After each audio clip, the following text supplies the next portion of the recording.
محمدا رسول الله. بسم الله الرحمن الرحيم. السلام عليكم ورحمة الله وبركاته.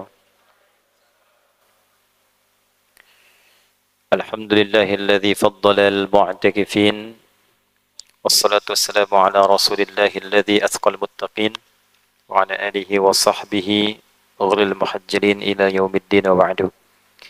Jemaah sekalian, al-mu'takifin wal mu'takifat, mudah-mudahan yang pertama niat kita diluruskan oleh Allah Subhanahu wa taala, sehingga dengan pelurusan niat itu semua aktivitas pekerjaan kita dinilai oleh Allah sebagai amal saleh insyaallah.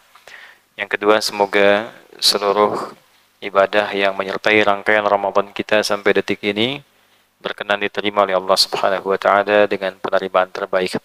Salat kita, rukuk kita, sujud kita, puasa kita, dan semoga yang kurang-kurang mendapatkan anugerah untuk disempurnakan oleh Allah Subhanahu wa taala. I'tikaf ini sesungguhnya dibagi pada dua bagian. I'tikaf umum, i'tikaf khusus. I'tikaf umum waktunya tidak dibatasi. Kapan saja kita punya keinginan untuk ke masjid dan ingin sejenak kita meluangkan waktu untuk mengisi aktivitas di masjid dan diniatkan itu untuk mendekat kepada Allah, maka itu sudah masuk kategori i'tikaf.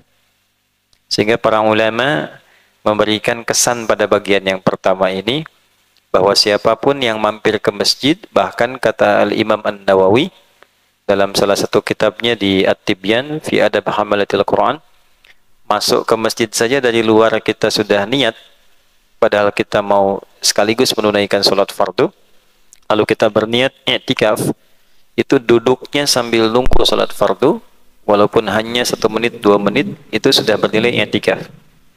Nah, itu i'tikaf umum. I'tikaf khusus, maka dia memiliki aturan tersendiri.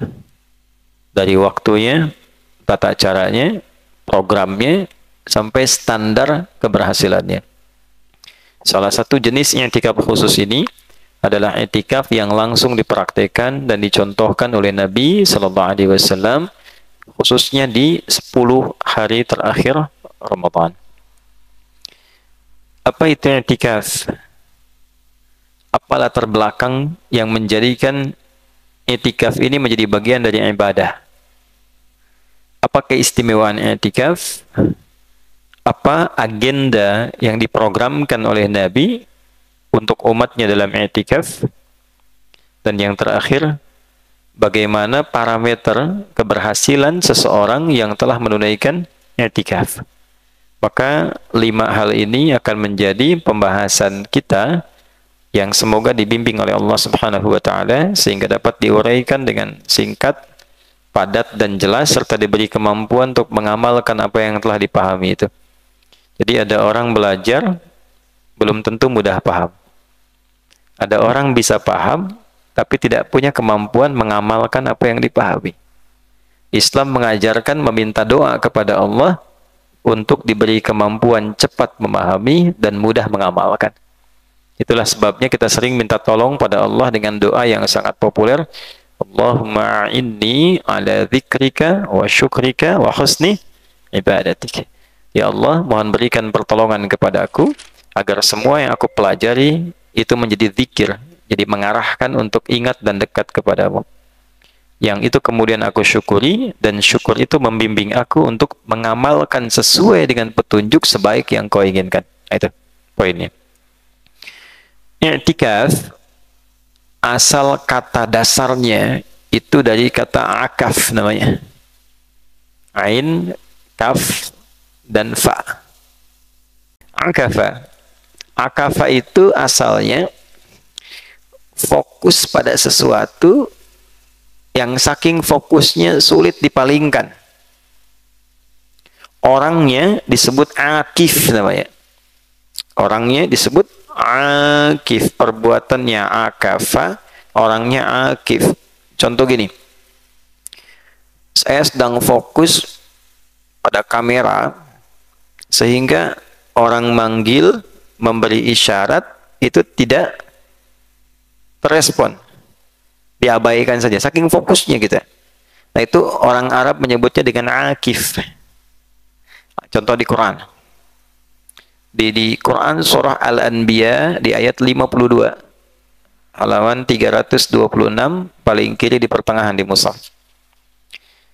Nabi Ibrahim itu pernah menyoal kolega beliau, kerabatnya, plus kaumnya.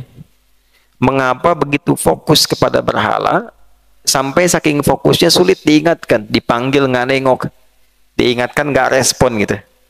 Ya, maka beliau memberikan komentar yang sederhana, singkat dan padat. Idz qala li abihi wa qaumihi ma hadhihi tamathilul lati antum laha akifun. Sebetulnya keistimewaan berhala ini apa sih gitu, patung-patung ini, sampai Anda itu kok dipanggil nggak nengok, diingatkan susah, diajak dialog mengancam gitu, saking fokusnya. Nah itu akaf namanya, orangnya disebut akif. Baik, maka Nabi Ibrahim mencoba untuk bisa memberikan pencerahan supaya fokusnya itu berubah kepada sesuatu yang lebih bermanfaat. Secara akal bisa diterima, secara moral baik, secara spiritual benar. Maka beliau mencoba memberikan pelajaran. Ya, orang-orang itu kan menjawab, ini kan yang bapak kami, nenek moyang kami sudah arahkan. Kami fokus saja ke sini. Lalu beliau mencoba mendialogkan dengan pendekatan intelektual. Begitu orang-orang ini meninggalkan tempat ibadahnya, keluar, maka oleh Nabi Ibrahim didatangi patung-patung itu, dicari yang paling besar, lalu dengan kapak yang sudah beliau siapkan, dihancurkan yang kecil-kecil, seperti kita tahu kisah viralnya. Kemudian kapak itu digantungkan di bagian yang paling besar. Terjadi kehebohan. Kan? Nah, kita sudah tahu kisahnya ketika kemudian heboh situasi itu, dipanggil ya Nabi Ibrahim karena ada berita ada anak muda yuqalu Ibrahim, ini orangnya agak aneh katanya. Ya, kritis tapi suka menyoal kebiasaan kita. Maka ketika dipanggil, diinterogasi, apakah engkau ya yang melakukan ini ya Ibrahim? Kata Nabi Ibrahim, tanya aja sama yang besar nih. Ya? Nah, kalimat ini yang menjadikan beliau malu di hadapan Allah di hari kiamat untuk memberikan syafaat. Jadi ketika umat manusia sudah gelisah dengan hisab, tak peduli nanti bagaimana, yang penting cepat diselesaikan hisab. Di antara yang didatangi itu ada 3 nabi yang viral. Nabi Ibrahim, Nabi Musa, Nabi Isa. Sebelum Nabi Muhammad sallallahu alaihi wasallam. 3-tiganya minta maaf. Ya, Nabi Ibrahim mengatakan sesuai dengan bahasan kita, saya malu minta karena dulu saya pernah merasa salah mengatakan pada kaumku, ini mungkin yang melakukan, tanya aja sama yang besar ini. Ya, padahal itu tidak diniatkan untuk berdusta, untuk mendialogkan pikiran. Ya. Lalu apa jawaban dari mereka? Jawabannya mustahil. Bicara aja nggak bisa, dibaliklah Nabi Ibrahim. Bagaimana engkau bisa menuhankan sesuatu yang engkau sendiri membuatnya, merespon tidak bisa, mendatangkan manfaat tidak mampu, bahkan mencegah madarat pun tidak bisa dan tidak punya kuasa. Mencegah madarat itu ada yang ngampak aja nggak bisa bela diri. Maka bagaimana bisa membela Anda? Itu maksudnya. Ya, maka marah dari situ. Ini saya ceritakan dulu ya urutannya. Nanti Anda akan paham apa yang saya maksudkan. Kemudian setelah itu diusir, singkatnya sempat dipertontonkan dulu untuk dihukum, hardikuhu, kumpulkan masyarakat, kita beri pelajaran. Jadi pelajaran yang ada pada masa itu adalah siksa terkejamnya dibakar di hadapan masyarakat. Itu siksa hukuman terkejamnya. Kumpulkan kayu bakar, apinya dibesarkan dulu, kan? Dimasukkan, besarkan. Nah, lalu secara singkat ketika dibakar itu, Allah memberikan satu perubahan pada apinya. Maka disampaikan, kuni bardan wasalama. Ya naru kuni bardan wasalama. Ini menarik bahasa Qurannya. Api dengan izin Allah, kan? Kuni, jadilah engkau bardan, dingin, wasalama, yang menyejukkan. Kalau tidak ada salama, kedinginan. Panas tidak, tapi dingin iya. Ya kan? Di Ciwidey nggak ada panas, tapi kalau sudah dingin betulan, dingin itu. Ya? Nah, tapi dingin yang menyelamatkan, sejuk maksudnya. Jadilah engkau sejuk. Ya kan? Jadilah engkau sejuk. Singkat tuh. Maka kemudian secara singkatnya beliau tetap utuh, rajanya nggak mau kalah. Nah ini kalau di dialog intelektual itu kalau sudah kalah biasanya menyoal atau bikin isu. Ya, kalau tidak sadar dengan kekurangan, ingin ditutupi itu dengan kesalahan yang lain. Yang paling gampang bikin isu atau buat kesalahan yang lain. Maka apa yang dikatakan raja ini? Oh, ini bukan manusia biasa. Kalau manusia biasa pasti mati. Ini kayaknya jin atau tukang sihir. Ada di tempat kita. Kalau tempat kita kedatangan dan kehadiran tukang sihir, bahaya buat masyarakat. Pergi aja deh dari sini gitu. Karena nggak mau unjuk kekuatan, Nabi Ibrahim kan diminta pergi, diusir. Nah, dalam kepergiannya itu, dalam pengembaraannya terjadi dialog intelektual. Dicari oleh beliau. Ya Allah, apakah benar yang dipertuhankan ini sebagai Tuhan? Nyari. Ya, falamma janna alaihi al-lailu ra'a kaukaba di surat Al-An'am. Maka ketika malam, nah ini telah dibuktikan oleh sejarah dan ditemukan persis seperti keterangan Al-Qur'an. Ya. Jadi yang dipertuhankan oleh masyarakat di era Nabi Ibrahim itu di kalangan nanti kalau ada waktu, Mas tolong diagendakan ya, kapan kita ke Turki nanti kita mampir tuh, ya ke wilayah bagian Namrud namanya. Nanti dicek di situ dan sekarang situsnya masih ada. Saya sempat ke sana dan sempat ngambil dokumentasi juga. Nanti kita bareng-bareng kita upayakan gitu. Yang menarik begini, ada 3 dewa besar yang diagungkan sebagai Tuhan. Ketiganya itu benda langit. Ada matahari, bulan, dan Jupiter. Ya. Jadi, falamma janna alaihi al-lailu ra'a kaukaba qala hadza rabbi. Jadi begitu malam itu gelap, terlihat muncul benda langit. Nah, benar enggak itu Jupiter itu dipertuhankan gitu? Ya kan? Nah, ternyata begitu selesai hilang itu. Ya, falamma afala qala jadi begitu itu tenggelam, malamnya hilang, ikut hilang. Oh, kalau Tuhan nggak bisa begitu. Masa Tuhan dikalahkan oleh cuaca? Ya kan? Kemudian melihat matahari siangnya.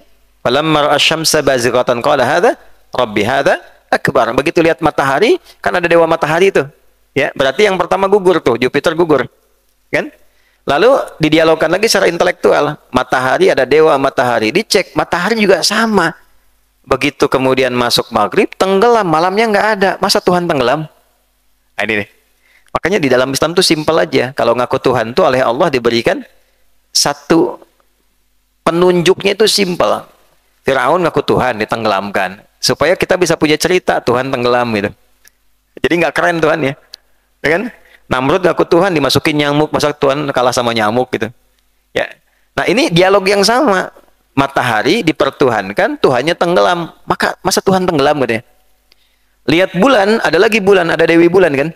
Dipertuhankan 3, Dewi Bulan, Jupiter, kemudian matahari. Sama juga, bulan hilang, selesai. Maka disitulah minta petunjuk. La illam yahdini Rabbi. Kemudian, nah kalau Allah nggak ngasih petunjuk ya Allah, kalau aku nggak diberikan petunjuk, nggak ketemu, aku termasuk orang rugi. Maka puncaknya di situ dalam dialog intelektual ini puncaknya menemukan Tuhan. Itu puncak tertinggi kebenaran dalam pengetahuan. Jadi maksud ayat ini adalah sehebat apapun, sepintar apapun manusia, kalau nggak kenal Allah, itu belum ada apa-apanya.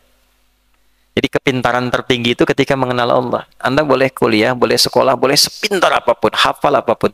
Tapi kalau nggak kenal Allah, itu belum masuk standar pengetahuan yang diabsahkan oleh Al-Quran. Itu yang dimaksud Quran surah Ali Imran ayat 190 sampai ayat 200. Makanya orang itu saat bangun dari tidur, di antara ayat yang sunnah dibacakan itu sebagai pesan kehidupan itu Ali Imran 190 sampai ayat 200. Ya inna fi khalqis samawati wal ardi wa ikhtilafil laili wan nahari la ayatin liulil albab. Ulul albab itu akal sehat. Orang yang punya akal sehat. Siapa yang sehat akalnya itu? Alladzina yadhkurunallaha qiyaman wa qu'udan wa 'ala junubihim wa yatafakkaruna fi khalqis samawati wal ard. Ya. Akal sehat itu akal yang sering dipakai riset. Silahkan kata Allah riset di langit, di bumi, peluang yang bisa dikaji, dipelajari supaya akal terasah. Tapi ujungnya apa? Rabbana ma khalaqta hadza batila. Ujungnya kenal Allah. Jadi kalau pintar-pintar nggak kenal Allah, berarti ada yang salah. Nah, di ujung pencarian Nabi Ibrahim itu keluarlah kalimat inni wajjahtu wajhiya lilladzi fataras samawati wal arda hanifan muslima wa ma ana minal musyrikin. Ujungnya begini, ini matahari tenggelam, siapa yang nenggelamin? Bulan muncul, siapa yang munculkan? Pasti ada yang tertinggi. Itulah kemudian ketika menemukan itu ada kepasrahan. Ini wajah tuh. Jelas sampai sini? Maka itu tingkat tertingginya. Pada akhirnya apa? Pada akhirnya yang paling hebat adalah, nah ini yang mau saya katakan. Ketika beliau menemukan tingkat tertinggi dalam pencarian dengan kadar intelektualitasnya yaitu Allah, maka yang terjadi semua terbuka akses-akses dan jalur-jalur kehidupannya. Tapi pertaruhannya besar. Diusir dari kampung, pisah dari keluarga, ya kan? Jalan mengembara bersama istri tercinta, jalan. Tapi lihat jawabannya.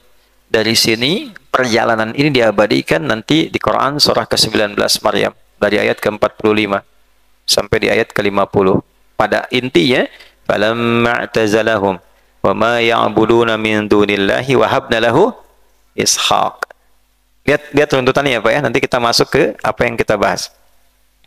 Tatkala Ibrahim itu bisa berhasil menepikan kebiasaan umatnya yang fokus pada penyimpangan-penyimpangan, lalu ia menemukan esensi berkehidupan untuk berkhidmat, beribadah kepada Allah. Beribadah itu begini, jangan dipahami sekedar ibadah ritual. Tapi kerjanya ibadah, makannya ibadah, minumnya ibadah, gitu. Berpakaiannya ibadah. Maka wahabna lahu Ishaq. Kami berikan anugerah yang selama ini divonis tidak mungkin terjadi. Istri Nabi Ibrahim saat itu, Sayyidah Sarah, itu divonis secara medis tidak mungkin punya keturunan.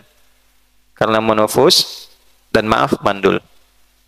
Maka kata Allah, ketika hambaku fokus kepadaku untuk menuhankan aku dan membuktikan kebertuhanannya, aku berikan sesuatu yang bahkan mustahil menurut hambaku. Wahabna lahu Ishaq.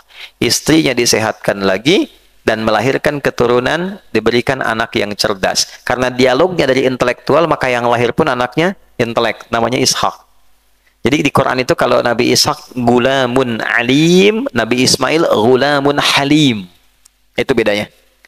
Ya, Ishak itu gulamun alim, cerdas, pintar. Maka keturunannya pun cerdas, pintar. Tapi ada yang sebagian tidak menaati Allah, makanya kepintarannya digunakan pada yang salah. Itu yang muncul kekinian. Kalau Nabi Ismail, gulamun halim, pintar, peka, dan toleran. Makanya keturunannya ke Nabi Muhammad sifatnya pintar, lembut, toleran, baik. Ya, itu ciri khas tuh. Muhammadur Rasulullah walladzina ma'ahu asyidda'u 'alal kuffar ruhama'u bainahum. Itu poinnya. Nah, yang ingin saya katakan, setelah sampai ke tahap ini, barulah Allah kemudian melegalkan proses perjalanan ini dengan membuat sebuah monumen. Apa monumen terbesarnya itu? Mengembalikan kembali pondasi Ka'bah yang hancur di era Nabi Nuh. Jadi Ka'bah itu asalnya sebelum Nabi Adam diturunkan, itu sudah dibangun, sudah ada. Ya, itu ada di Quran surah 3 Ali Imran di ayat ke-95-96 itu. Ya, inna awwala baiti wudi'a lin-nasi lalladzi bi Bakkah mubarak. Ya. Perhatikan kalimatnya. Inna awwala baitin wudi'a lin-nas. Rumah pertama yang dibangunkan untuk manusia, bukan manusia yang bangun. Ada kitab namanya bagus tuh, 2 jilid, Akhbaru Makkah, karya Az-Ziraqli. Ya, di bagian pertamanya tentang turunnya Adam. Nah, subtopiknya adalah salah satu riwayatnya Ka'bah sudah dibangunkan sebelum Adam turun supaya jadi pusat kiblat. Nah, nanti di eranya Nabi Nuh alaihissalam terjadi banjir besar, itu tersapu bagian atasnya, tersisa pondasi. Ya, pondasi itu bahasa Arabnya qaidah. Kalau lebih dari 2 disebut qawaid. Karena Ka'bah 4 sisi maka disebut qawaid. Di era Nabi Ibrahim diperintahkan lagi oleh Allah untuk meninggikan pondasi Ka'bah yang sempat terkena banjir di era Nabi Nuh. Habis. Maka diabadikan peristiwa itu di Quran surah kedua Al-Baqarah di ayat 127. Wa idh yarfa'u Ibrahimul qawa'id minal bait. Di Ali Imran inna awwala bait. Di Al-Baqarah wa idh yarfa'u Ibrahimul qawa'id minal bait wa Ismail. Dan coba pelajari kata Allah, pelajari kisahnya, hikmahnya, riset keadaannya, napaktilasi sejarahnya ketika Allah perintahkan Nabi Ibrahim itu untuk meninggikan kembali pondasi Ka'bah. Ditinggikan, yarfa ditinggikan. Saat akan meninggikan, anaknya Ismail lihat, pengen bantu. Ya. Jadi begitu jejak kaki dijejakkan, ya, mau bangun jejak kaki. Nah, itu jejak kaki pertama untuk melakukan sesuatu disebut maqam namanya. Maqam. Sampai sekarang tapak kakinya masih ada. Maqam Ibrahim itu. Ya, yang mau bangun masjid tuh, mau letakkan batu pertama tuh ya. Jejakkan kaki, nah itu maqam itu. Ya, tapi buat ibadah, bukan buat dunia tuh. Ya, maqam. Nah, sampai sekarang diabadikan. Maqam Ibrahim itu posisinya persis di titik itu ketika kaki dijejakkan di situ persis. Di sisi yang lain datanglah kemudian Nabi Ismail berkata bahwa bahasa kita begini, ayah saya boleh bantu nggak bawa batu? Ya, makanya kenapa ini yang calon-calon ulama nih ngajinya, kenapa letaknya Nabi Ismail di akhir, tidak disamakan? Allah tidak mengatakan begini, wa idh yarfa'u Ibrahimu wa Ismailu. Tapi diakhirkan, wa idh yarfa'u Ibrahimul qawa'ida minal bait wa Ismail. Kalau ada yang dipisah dengan jarak, ini menunjukkan peran orang pertama dengan kedua beda. Yang ditugaskan yang pertama, yang kedua ikut bantu. Kalau kalimatnya wa idh yarfa'u Ibrahimu wa Ismailu, berarti perannya seimbang, dua-duanya sama. Karena yang ditugaskan Nabi Ibrahim, Ismail ikut bawa batu. Batu bahasa Arabnya hajar. Ya. Kalau disusun jadi bagian tertentu, hijr, kayak benteng. Ada surat benteng, surat Al-Hijr, surah ke-15. Intinya di ayat 40. Kalau kita mengerjakan amalannya, kita akan punya benteng dari setan. Setan nggak bisa tembus. Tetap goda, tapi nggak tembus. Ya. Nah, kalau disusun jadi ruangan, disebut hujrah. Maka disusun di area itu sampai sekarang areanya disebut Hijr Ismail. Itu area masuk dalam Ka'bah. Ya, tidak dimaksimalkan supaya orang yang ingin sholat di dalam Ka'bah bisa sholat di area Hijr Ismail itu. Itu hikmahnya. Lalu setelah jadi, nah ini legasinya yang akan diteruskan. Diperintahkan oleh Allah, tetapkan daerah Ka'bah itu untuk 3 hal. 1, untuk orang sholat. 2, untuk orang tawaf. 3, untuk orang akif yang ingin fokus mengarahkan hati dan jiwanya untuk Allah. Ya, Al-Baqarah ayat 125. Wa idh ja'alna al-baita mathabatan lin-nasi wa amna wattakhidhu min maqami Ibrahim musalla wal akifin wa ruk'i sujud. Ketemu 3. Wa idh ja'alna al-baita mathabatan lin-nasi wa amna. Dan pelajari, pahami, napaktilasi ketika dengan keagunganku aku tetapkan Ka'bah itu pusat yang menenangkan bagi manusia. Jadi kalau pengen cari ketenangan, ayo ke Mekah tuh, Ka'bah. Yang didapatkan tuh bukan dunia, tenang dulu. Ya, makanya di depan Ka'bah itu rasanya masalah apapun tuh runtuh gitu. Yang ada ketenangan, datang tenang. Nah, itu keutamaan Ka'bah itu. Belum ngapa-ngapain sudah tenang. Gitu. Wattakhidhu min maqami Ibrahim musalla, itu bisa dibaca 2 riwayat. Di riwayat Warsh dan Qalun dari Nafi' itu wattakhadhu. Asim wattakhidhu. Ya, mereka pernah mengambil, Anda silahkan ambil. Nah, gitu tafsirnya. Ya, di antara makam Ibrahim itu silahkan gunakan area untuk sholat. Karena itu setelah kita tawaf tuh 2 rakaat, kita tunaikan sholat kan? Tawafnya 7 kali, 2 rakaat setelah itu kita sholat. Area makam Ibrahim, ambil tarik garis lurus ke belakang. Nah, sekarang perhatikan. Wa ahidna ila Ibrahim wa Ismail. 2 pelaku tadi meninggikan Ka'bah. Antahira baitiya, supaya keduanya menjadikan fokusnya untuk menyucikan, memusatkan penyucian diri itu pada Ka'bah ini. Untuk siapa? 3 golongan. Lit-taifin, orang tawaf. Sampai sekarang Ka'bah dipakai tawaf. Wal akifin. Nah, ini dia nih. Untuk orang yang ingin fokus mendekat kepada Allah. Nah, jadi kalau datang ke Ka'bah itu fokusnya memang untuk mendekati Allah. Yang mau haji nanti ya, mau umrah, mau itikaf di Mekah berangkat tuh. Di agendanya, proyeknya datang ke sana itu sudah, dunia selesai dulu. Dekati dulu Allah. Kalau sudah Allah didekati itu dibuka semuanya.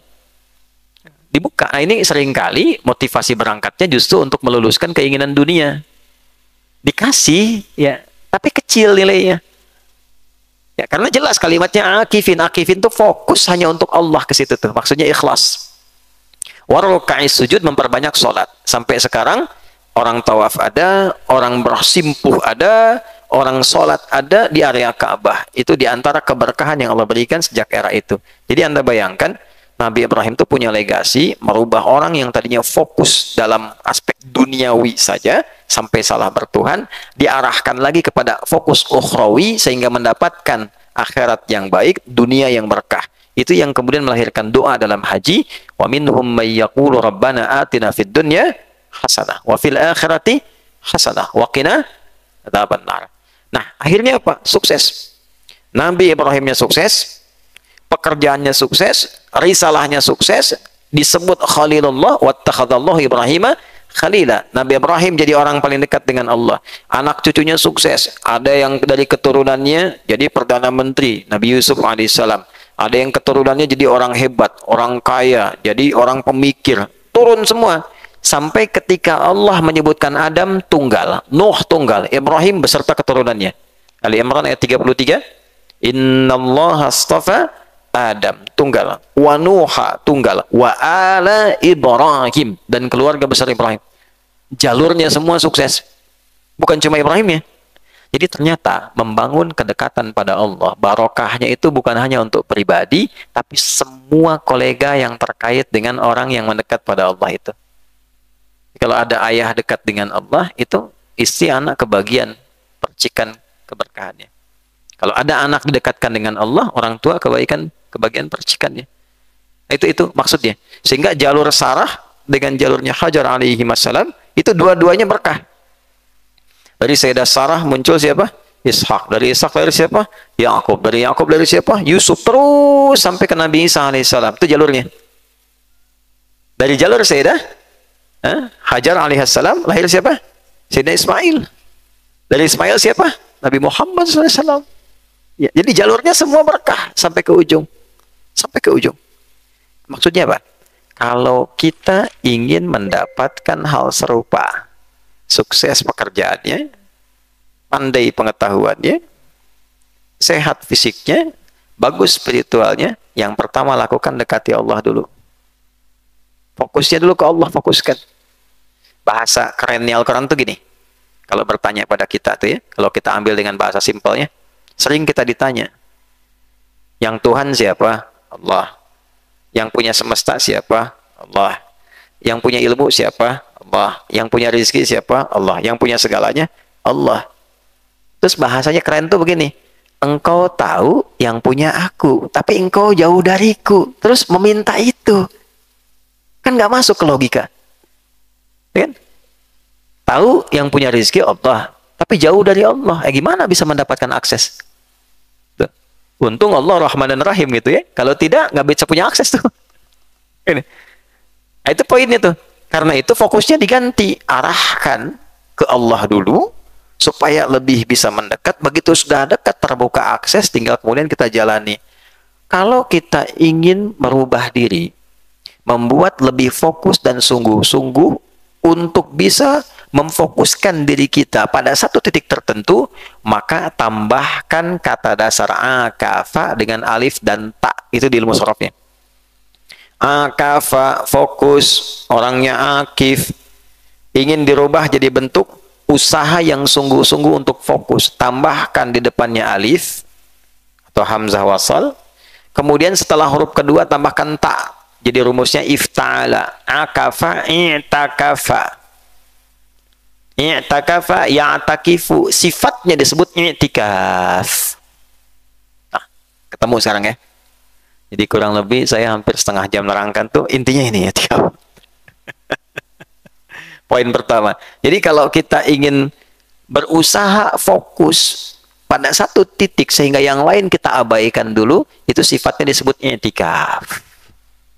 Nah, jadi kalau kita definisikan apa itu i'tikaf, i'tikaf itu upaya untuk memfokuskan sepenuh jiwa dan raga dalam pendekatan kepada Allah dengan menepikan dulu aspek-aspek lain yang bisa merusak fokus dan konsentrasi itu. Itulah i'tikaf.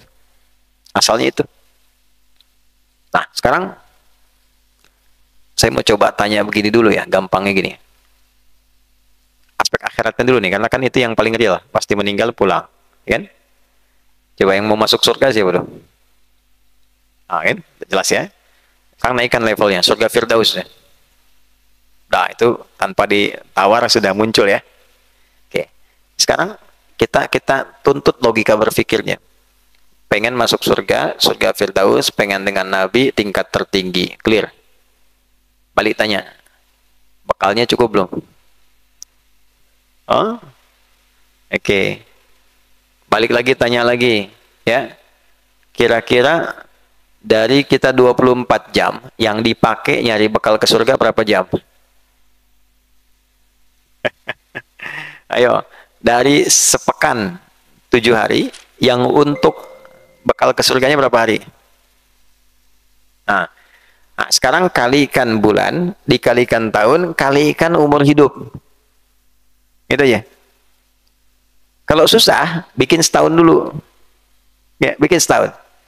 Saya punya riset kecil-kecilan. Jadi kalau orang 40 tahun, kalau pengen ngukur kemampuan ibadah yang kira-kira mungkin potensinya besar diterima sama Allah, pertama kurangi setengah untuk tidur.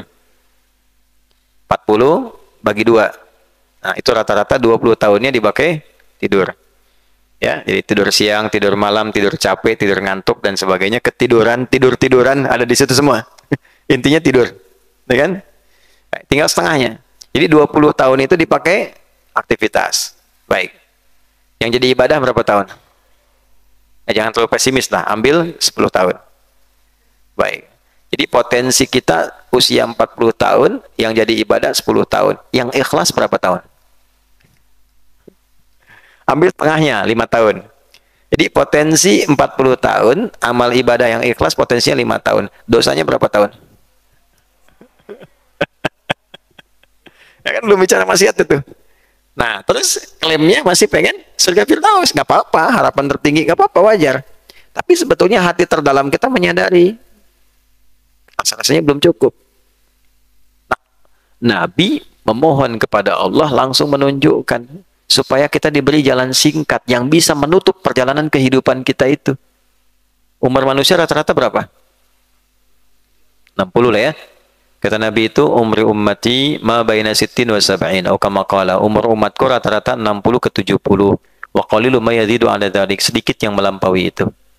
Jadi kalau sudah ada yang lewat dari usia itu, selamat, Anda termasuk kalangan sedikit itu. Ya. Baik ya. Tapi rata-rata 60 ke 70. Berarti kalau skemanya seperti tadi, kita harus punya amalan kalau pengen selamat yang melampaui usia kita. Skemanya banyak. Bisa lah, baca Quran, itu amalan cerdas tuh. 1 huruf 10 kan, Pak? 1 huruf 10, nun, lumayan 10 gitu. Kan? Sholat sekali dikerjakan 10.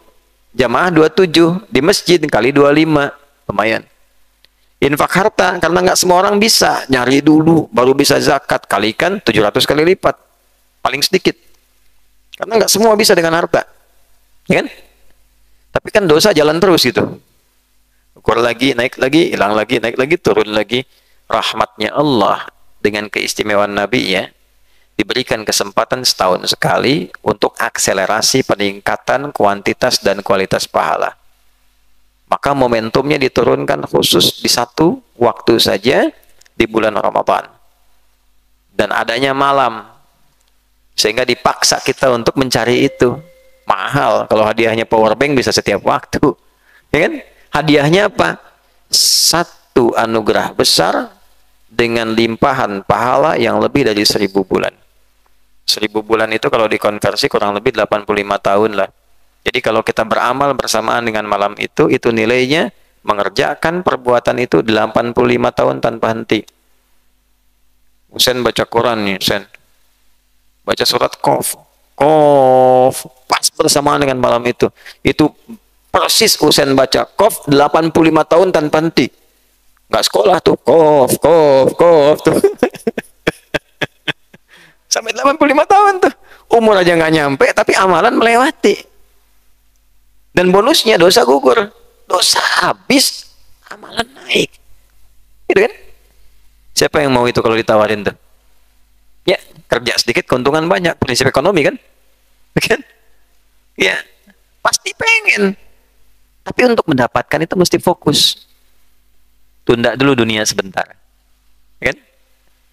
Tunda dulu, simpan dulu, buru dulu. Karena sesibuk apapun pasti meninggal. Meninggal nih. Meninggal. Meninggal. Sesibuk apapun meninggal. Nah, pertanyaan klasiknya itu kan sederhana. Kalau meninggal, bekalnya siap tidak? Oh, baru meninggal sudah pengen disayang? Ya kan? Perilaku maksiat, tapi meninggal pengen disayang. Bahasa Arab pengen disayang itu almarhum namanya. Almarhum tuh yang disayang. Jauh dari Allah tapi meninggal pengen disayang loh. Bingung nggak? Huh? Ya. Sholat nggak pernah, baca Quran nggak pernah, kenal Allah tidak. Meninggal almarhum pengen disayang. Ya. Nah, jadi apa yang harus dilakukan? Cobalah kalau sebulan, ya sehari nggak punya waktu, sepekan Jumatan terlambat, sebulan belum bisa ketemu, masa setahun nggak ada untuk sehari aja. Saya minta nggak banyak deh kata Allah, sebagian malam aja. Itu rahmannya Allah. Inna anzalnahu fi lailatul qadar. Saya cuma minta malam aja. Siangnya silahkan kamu kerja. Makanya ada yang konsultasi ke Nabi, ya Nabi, saya masih ada tuntutan pekerjaan hidup. Gimana status saya? Siangnya kerja, malamnya kamu kari. Oh kamakal. Ya, itu Allah nggak nuntut banyak. Saking sayangnya, udahlah dalam setahun cari aja semalam. Cuma kalau kita nggak fokus, nggak bisa dapat tuh malam itu. Kalau kita tidak menepikan sementara waktu untuk mencari, nggak akan ketemu. Karena itu kita bisa butuh fokus yang tinggi, keseriusan yang dalam untuk fokus mencari rahmat Allah itu. Itulah yang disebut dengan malam Al-Qadar. Salah satunya. Maka disifatilah tadi dengan sifat i'tikaf. Salah satu tujuannya menemukan rahmat Allah yang dengan itu, maaf, semua potensi-potensi yang mencegah kita untuk kesulitan saat pulang bisa gugur seketika. Dosa hilang, pahala diberikan. Nah itu tujuan i'tikaf. Jelas keistimewaan i'tikaf. Jadi pada dasarnya i'tikaf itu kegiatan untuk fokus mendekat kepada Allah. Sebetulnya bisa dilakukan, ini bukan dalam teori fikih dulu ya, teori umum nih, tolong jangan dipotong nanti ya. Dalam teori umum, i'tikaf itu bisa dilakukan di masjid, di luar masjid. Dalam teori umum. Bukan fikih ya. Bukan fikih. Saya belum bicara sunnah. Artinya kalau orang mau fokus bangun, mencari keutamaan, ya di malam-malam itu, walaupun dia tidak sempat ke masjid, tapi masih bisa bangun, dapat itu. Tapi Anda sampai di Masjid Mira, fasilitas enak, sahur nyaman, buka nyaman, tidur enak, nggak bangun malam, nggak dapat. Dapat sahur aja besok tuh. Ya? Nah, itu gambaran pertama tuh. Jadi pada awalnya adalah memang niat fokus. Kenapa penting saya sampaikan? Asal mulanya oleh Nabi diarahkan ke masjid karena memang masjid itu pusat ibadah. Gangguannya nggak banyak. Kalau di rumah, ya lagi mau ngaji denger TV. Lagi mau baca Quran lihat handphone. Tuh kan? Lagi mau tahajud lihat istri. Gitu kan? Lihat suami, lihat anak, lihat macam-macam. Banyak sekali faktornya. Ya, di masjid mau tidur yang lain sholat. Ya, malu sendiri kan? Ya kan? Pasang alarm, buat tahajud walaupun 3 kali itu. Yang pertama matiin alarm, kedua matiin alarm, ketiga. Yang ketiga lupa dimatiin, orang tahajud masih nyala. Ya, tapi intinya adalah selalu ada usaha untuk fokus ibadah. Itulah sebabnya kenapa disunahkan ke masjid. I'tikafnya di masjid supaya memaksa kita dengan melihat keadaan orang sekitaran itu supaya setidaknya bisa kita bangun dan memfokuskan diri untuk ibadah. Itu dasarnya. Jelas ya? Jadi latar belakang i'tikaf ketemu, keistimewaan i'tikaf ketemu, ya fokus kita ketemu. Sekarang yang paling menarik adalah sindiran yang tajam dalam Al-Quran. Kalimat gampangnya begini. Sesibuk apa sih menjalani urusan dunia itu? Sedangkan kamu merasa akan meninggalkan dunia. Gitu. Kok susah sekali diingatkan? Kalau dalam bahasa Nabi Ibrahim itu, kok umatku sulit sekali, fokus sekali pada patung berhala itu, diingatkan. Susah, dipanggil nggak nengok. Pekerjaan tuh berat sekali sih. Sampai adzan aja nggak sadar, dipanggil Allah nggak respon. Disuruh zakat, telat. Ya kan? Sodako susah, berbagi malas, diingatkan marah. Itu cita-cita ke surga. Firdaus lagi. Ya kan? Maka saking sayangnya Allah kepada kita, cobalah pakai merenung walau semalam. Mau kemana hidupmu? Fa'aina tadhabun. Dijawab di ayat lain, inni dhahibun ila rabbi sayahdin. Sampai menemukan kalimat, oh saya akan kembali kepada Allah. Kalau sudah paham akan kembali, tidak dilarang cari dunia. Gunakan dunia untuk menjadi instrumen mendapatkan kebahagiaan akhirat. Nah, i'tikaf itu melatih kita mendapatkan akses itu. Jadi dalam i'tikaf nanti ada program yang Nabi ajarkan, yang dengan program itu bukan sekedar datang ke masjid. Diharapkan frekuensi kita tersambung, terkoneksi dengan rahmat Allah, yang dari situlah dibuka kemudian akses-akses kehidupan kita. Tidak ada satupun sahabat Nabi yang i'tikaf dengan Nabi, kecuali semua aktivitasnya lancar. Yang bisnis lancar, yang cari ilmu lancar, yang kedudukan tinggi, yang dengan tenaga hebat, itu semua itu dahsyatnya i'tikaf itu begitu. Dahsyatnya i'tikaf.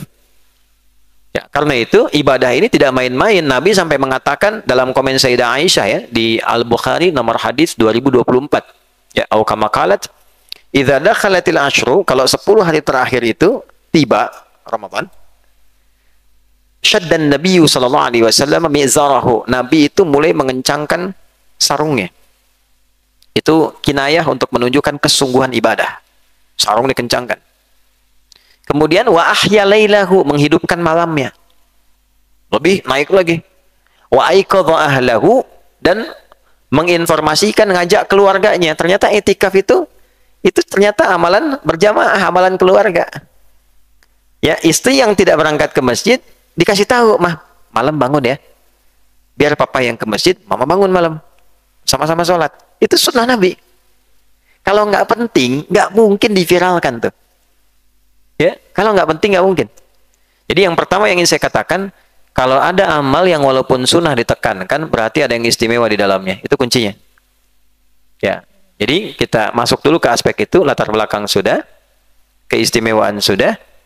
Nah, yang terakhir kita masuk ke program. Apa program yang diisyaratkan oleh Nabi dalam kegiatan i'tikaf? Satu, karena ke masjid itu ingin fokus ibadah, maka di antara kegiatan ibadah itu baiknya terprogram dari awal. Punya kurikulum, punya target. Kalau tidak nanti masuk masjid aja. Ada kajian, ikut kajian, tidak ada kajian, ya lihat orang. Orang baca Quran ikut, orang ngobrol ikut, ya kan? Orang main catur ikut. Ya, kalau anak-anak nyusun Lego nggak apa-apa, orang dewasa nyusun Lego. Ya kan? Sekarang ya nunggu tahajud buka YouTube. Ya kan? Yang dibuka info bola, kan? Ini itu berita. Ya habis waktu ya. Ya, sedangkan kita mau cari akhirat, maka yang terjadi apa yang harus dilakukan? Harus punya kurikulum, target. Nah, biasanya kurikulumnya ada 3 setidaknya, yang paling pokok. 1 sholat, 2 Quran, 3 tobat. Nanti tambahannya doa silahkan nanti. Ya, kajian silahkan. Tapi 3 ini pokoknya. 1 sholat, 2 Quran, 3 tobat. Ya, nanti kita turunkan sanadnya, sanad ilmunya, termasuk kitab dan ayat-ayatnya. Sholat jelas. Ini amalan Nabi. Bahkan ketika meminta keluarganya pun, beliau meminta untuk menunaikan sholat, amalan pertama. Jadi yang diperbanyak sholat, Pak. Ibu ya, di belakang. Dihidupkan sholatnya. Makanya kita 10 hari terakhir itu nambah. Sholatnya tambah. Ya. Biasanya cukup 11, ambil yang standar. Ya, nggak apa-apa, mau 2-3 boleh. Di atas itu boleh. Kita ambil standar, cuma panjangin dikit ayatnya. Ya. Malamnya bangun lagi. Tingkatkan lagi. Karena memang masanya panjang, nggak tahu di yang mana nih dapatnya. Apakah awal malam? Kalau awal malam itu tadi ba'da Isya, ya kisaran jam 8 sampai tengah-tengah, atau mau masuk ke akhir malam dari jam 2 ke atas. Makanya kita bangun 2:30 tuh. Karena ayatnya mengatakan salamun hiya hatta matla'il fajr. Ya. Salam, tanda-tanda malam Al-Qadar itu datang, ada tanda alam, ada tanda diri. Ya, oke. Ambil, Riga. Tanda alam dan tanda diri. Kalau tanda alam suasananya tuh. Kayaknya kalau kemarin karena geledeknya kencang belum kali ya. Ya, tandanya tuh habis subuh tuh tenang gitu. Malamnya tuh jangkrik aja enak suaranya dia. Malam ini belum ada suara jangkrik. Tuh diisyaratkan begini. Tanazzalul malaika. Tanazzalu itu kenapa taknya hilang satu? Padahal standar di luar Quran itu tatanazzalu. Taknya hilang satu. Ya. Jadi kalau satu hilang bacaannya lebih cepat, lebih lambat. Lebih cepat. Nah, ini kalau kita ngaji di uslub bahasa Arab, sesuatu yang dihilangkan, hurufnya satu hilang, untuk mempercepat ini menunjukkan proses yang terjadi, peristiwanya cepat. Tanazzalul malaikah, di malam Al-Qadar, malaikat banyak yang turun cepat ke bumi. Sampai bumi padat. Padat dengan banyaknya malaikat turun. Menyertai yang zikir, menyertai yang baca Quran, menyertai yang tobat, menyertai yang sholat, ikut semua turun. Dan sifatnya ghaib. Kalau tampak nggak jadi kita sholat. Pak Zen begitu takbir ada sayap samping. Siapa nih? Israel. Waduh, baliklah, nggak jadi kita mundur. Nah, karena malaikat turun padat. Saya punya cawan nih, wadah. Kasih kelereng 3, digini-gini bunyi kan? Nah. Kasih kelereng 100, padat. Padat. Nah, malaikat turun padat, alam terisi semua. Karena itulah kemudian suasana alamnya itu tenang. Tidak gaduh. Anginnya enak, padat sifatnya. Ya. Salam, tenang keadaannya. Nah, suasana yang tenang itu berpengaruh ke hati, ke jiwa rasanya beda. Sehingga frekuensinya lain, auranya beda. Nah, dikomen oleh Sayyidah Aisyah, ditangkap kalimat itu, konsultasi ke Nabi, ya. Ya Rasulullah, lihat nih. Sayyidah Aisyah tidak mengatakan ya zauji, wahai suamiku, tapi ya Rasulullah. Artinya beliau jenius. Ingin mendapatkan jawaban, yang jawaban itu akan dilanjutkan legasinya ke seluruh umatnya sampai hari kiamat. Ya Rasulullah, wahai yang mendapatkan tugas misi dari Allah. Kan? Ara'aita in alimtu ayya lailatul qadri ma'akulu. Kalau saya merasakan suasana itu, ketenangan, kenyamanan, rasa-rasanya mirip nih dengan suasana Al-Qadar yang digambarkan itu. Saya mesti ngapain? Apa yang saya baca? Maka Nabi langsung ijazahkan kalimatnya itu yang kita baca tiap malam dengan harapan kita bisa meraih itu. Allahumma quli, katakan ya Aisyah, Allahumma innaka afuwun tuhibbul afwa fa'fu anni. Riwayat lain, Allahumma innaka afuwun karim tuhibbul afwa fa'fu anni. Itu disampaikan di sela-sela sholat. Jeda 2 rakaat, 2 rakaat. Jadi sholatnya nggak hilang. Itu yang tadi saya katakan, sholat, kemudian Quran, tobat. Tobatnya dapat di situ. Jadi kalau kita bangun malam, dapat itu bersamaan dengan malam Al-Qadar, sholatnya melahirkan pahala. Kaliin aja tuh. 1000 bulan. Ya. Kemudian setelah itu, tobatnya dapat.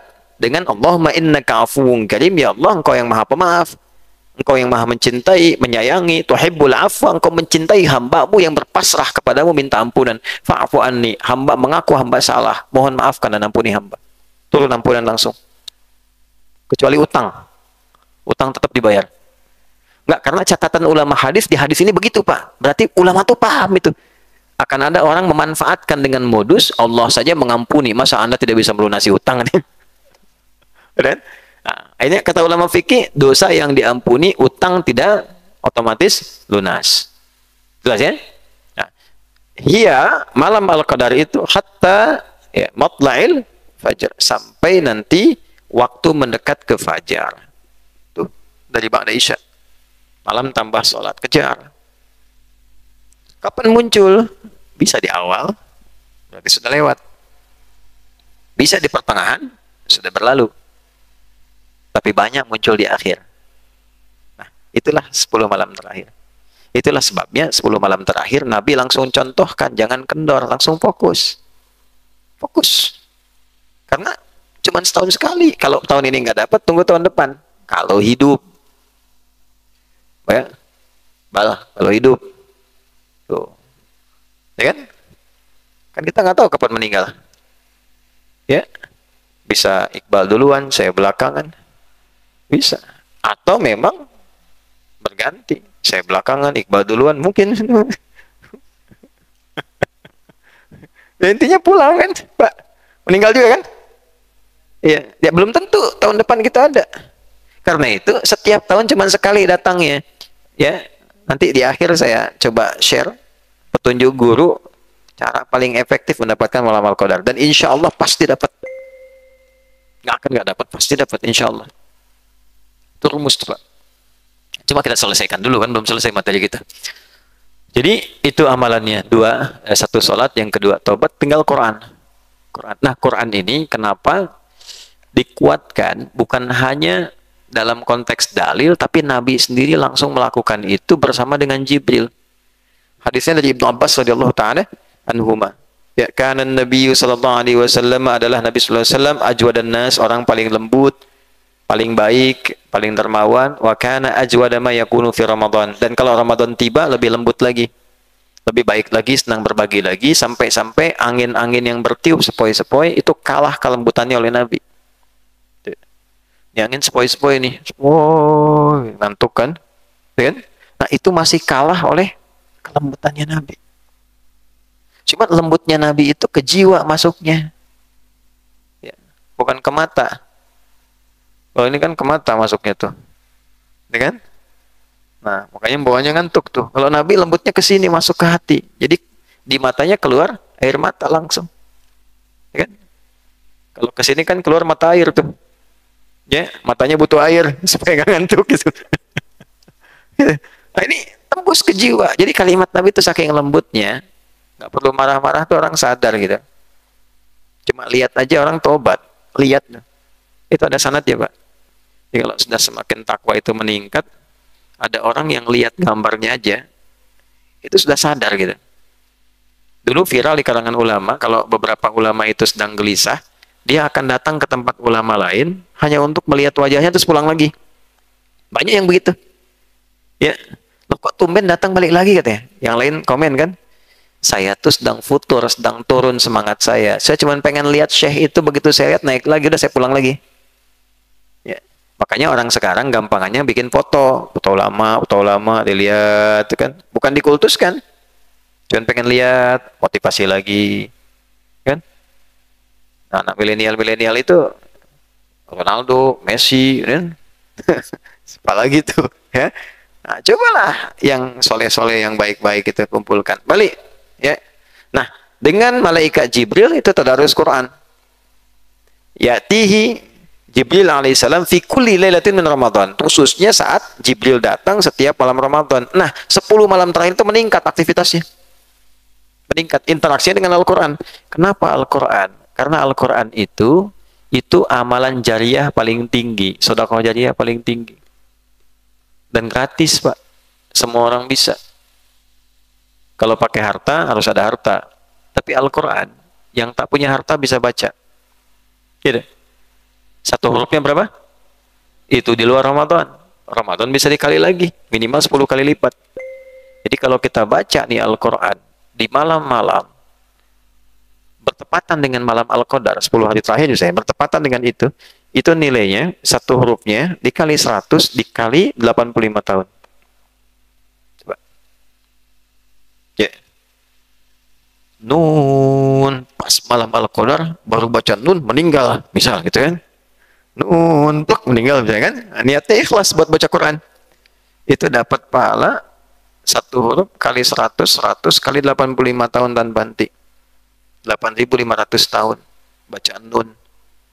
Tahu-tahu begitu dihisap langsung masuk surga tanpa hisap karena banyak banget amalnya. Modalnya cuma satu, Nun gitu. Itu di Islam simpel sebetulnya. Oh, wanita malam cuma ngasih minum hewan yang dianggap najis gitu kan? Ya, tiba-tiba gugur dosanya masuk surga. Tapi gugur tuh karena apa? Jangan berhenti di situ. Oh, pulang dari sini daripada itikaf nyari anjing aja udah kasih minum. Nggak begitu. Ada ilmunya. Ada ilmunya.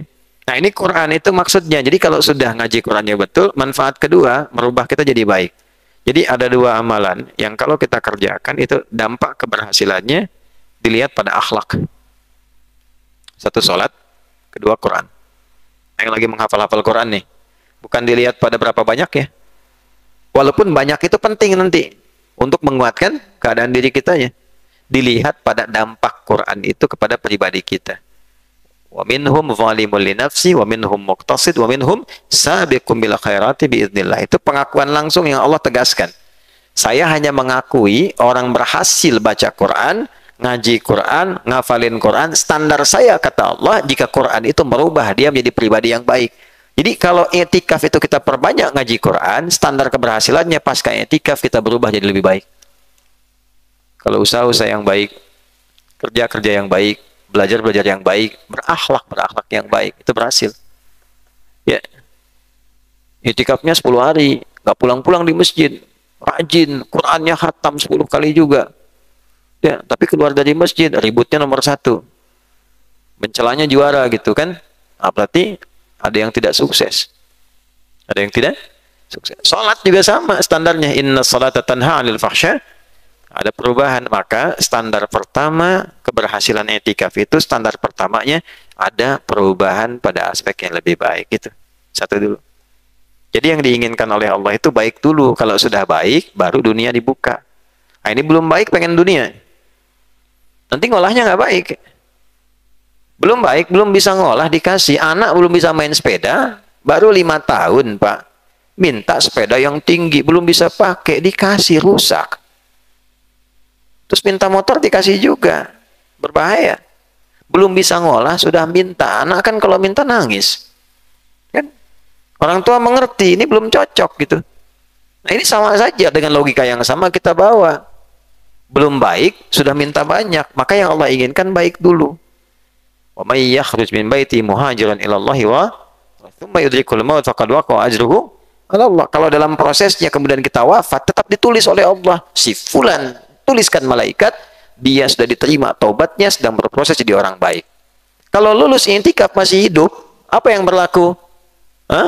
Wa may yuhajir fi sabilillah yajid fil ardi maragaman katsira was'a. An-Nisa ayat 100. Siapa yang ingin merubah dirinya menjadi pribadi lebih baik, ingin dekat dengan Allah, ingin kenal Rasulullah, ingin berubah, melakukan pekerjaan dengan lebih baik. Kata Allah tuh begini, aku buka akses tempat-tempat dia beraktivitas. Mau di mana tuh?